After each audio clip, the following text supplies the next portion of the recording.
हमारे साथ एनके सूद साहब मौजूद हैं। सूद साहब, अभी थोड़ी देर पहले भी जो बात उठी वो सवाल हर किसी के जहन में है कि ये मुमकिन कैसे हो पाया, और जो बात कही जा रही है कि भाई क्यों ये नहीं हो सकता कि सीमा एक पाकिस्तानी जासूस हो, आईएसआई ने उन्हें यहां पर हिंदुस्तान के अंदर दाखिल किया हो, इससे कैसे इनकार किया जा सकता है? क्लीन चिट कैसे दी जा सकती है जब तक जांच पूरी नहीं हो जाती? इस केस में आपको कौन कौन से पॉइंट हैरान करने वाले लगते हैं? देखिए, पहली बात, जो लोग बात कर रहे हैं कि आईएसआई का एजेंट हो सकती है, देखिए बड़ी क्लियर सी बात है जी कि सीमा का, जहां तक मेरा एक्सपीरियंस जाता है जी, इंटेलिजेंस का, कोई कनेक्शन नहीं हो सकता आईएसएस के साथ। अच्छा, क्योंकि आईएसआई वो ऑर्गेनाइजेशन है जो इंडिया के अंदर डिस्टर्बेंस करती है। जैसे आप देखिए किसको ट्रैप करती है, वो बड़े बड़े लोगों को, जैसे डीआरडीओ के साइंटिस्ट को ट्रैप किया, और उसके लिए किसी को भेजने की जरूरत नहीं है। फिर शशि थरूर के साथ जिस लड़की का अफेयर चल रहा था, पाकिस्तानी लड़की थी मेहर तरार, वो आईएसआई की एजेंट थी।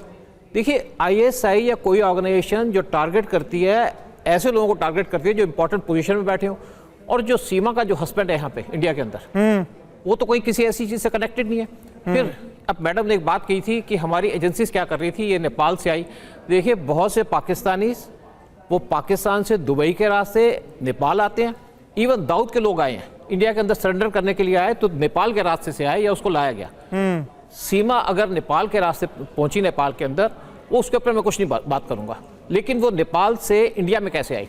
देखिए, हमारा जो बॉर्डर है नेपाल का पोरस बॉर्डर है, वहाँ पे हमारे एसएसबी खड़ी होती है, और एसएसबी चौक पॉइंट्स पे खड़ी होती है। बाकी आप किसी भी तरीके से आ सकते हैं। बहुत से लोग नेपाल से स्मगलिंग करने आते हैं, बहुत से दूसरे काम के लिए आते हैं। सीमा का क्या पर्पस हो सकता है इस तरफ आने का?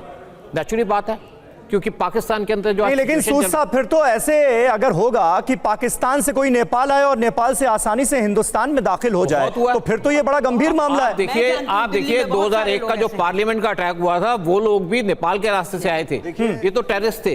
लेकिन जहां तक सीमा की बात है, नहीं तो बॉर्डर पर क्या चेकिंग नहीं होती? देखिए, बॉर्डर पे चेकिंग है, पोरस बॉर्डर है हमारा, जो पाकिस्तान के साथ बॉर्डर है, सारे बॉर्डर पे फेंसिंग लगी हुई है, पीओके से लोग घुसते हैं। सर, एक बड़ा ही फंडामेंटल क्वेश्चन उठ रहा है यहाँ पर। सीमा की अपनी पर्सनल सिचुएशन चाहे जो भी हो, लेकिन सीमा का इस तरीके से आना जाना इस बॉर्डर से, और इस तरीके से फिर पूरी चीजें स्टैब्लिश हो जाना, ये कितने बड़े चैलेंज को एक्सपोज कर गया है देखिए इंडियन सिक्योरिटी के लिहाज से? देखिए, सिक्योरिटी के हिसाब से इंडियन जो गवर्नमेंट है उसने बहुत से स्टेप्स लिए हैं।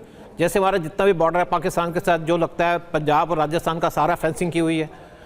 जो आपका कश्मीर का बॉर्डर है, वहां पे पूरी फेंसिंग नहीं हो सकती।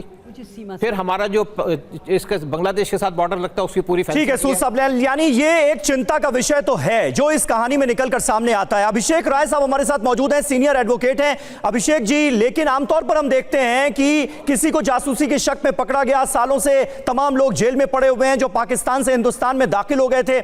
ऐसे में सीमा का अगर जिक्र किया जाए तो कौन सी कानूनी पेचीदगियां हैं जिनका सामना करने के लिए अब इन्हें तैयार रहना होगा हिंदुस्तान? देखिए, ऐसा है, 3 एक्ट हैं, सिटीजनशिप एक्ट, पासपोर्ट एक्ट जी, और फॉरेनर्स एक्ट। तीनों को जब आप पढ़ेंगे, उसमें अमेंडमेंट आए, 2013 का अमेंडमेंट है, 2015 का अमेंडमेंट है। When you read all of it, एक ही कंक्लूजन है, इन्हें वापस भेज जाना है।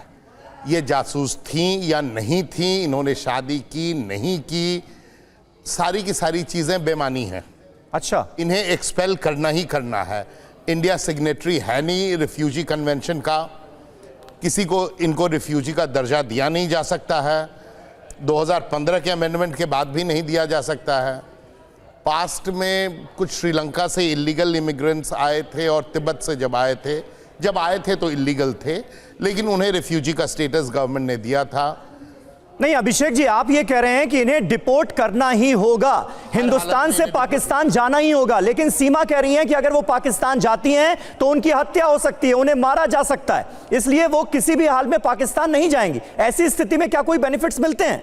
नहीं, ये दुखद बात है कि पाकिस्तान में इनके साथ बुरा बर्ताव होगा, लेकिन कानून में ऐसा कोई प्रावधान नहीं है जिसमें इनको यहाँ सिटीजनशिप दी जाए या इनको अलाउ किया जाए यहाँ रहने के। देखिए, सिटीजनशिप में तो इन्होंने अपना, चूंकि हिंदू धर्म अपना लिया है, तो हिंदू धर्म इन्होंने अपना लिया है तो इनको सिटीजनशिप में नहीं, इसमें एक पेच है। हिंदू बहुत सारे पाकिस्तान से आए हुए हैं।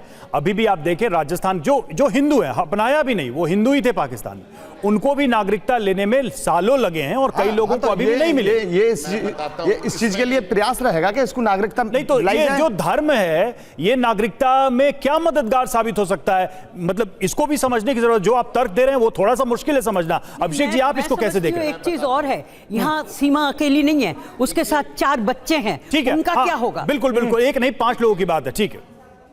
जब इलीगल इमिग्रेंट होते हैं जी, तो वो न तो रजिस्ट्रेशन से और न ही नेचुरलाइजेशन से, जो शादी करके होती है, सिटीजनशिप उन्हें नहीं मिल सकती है।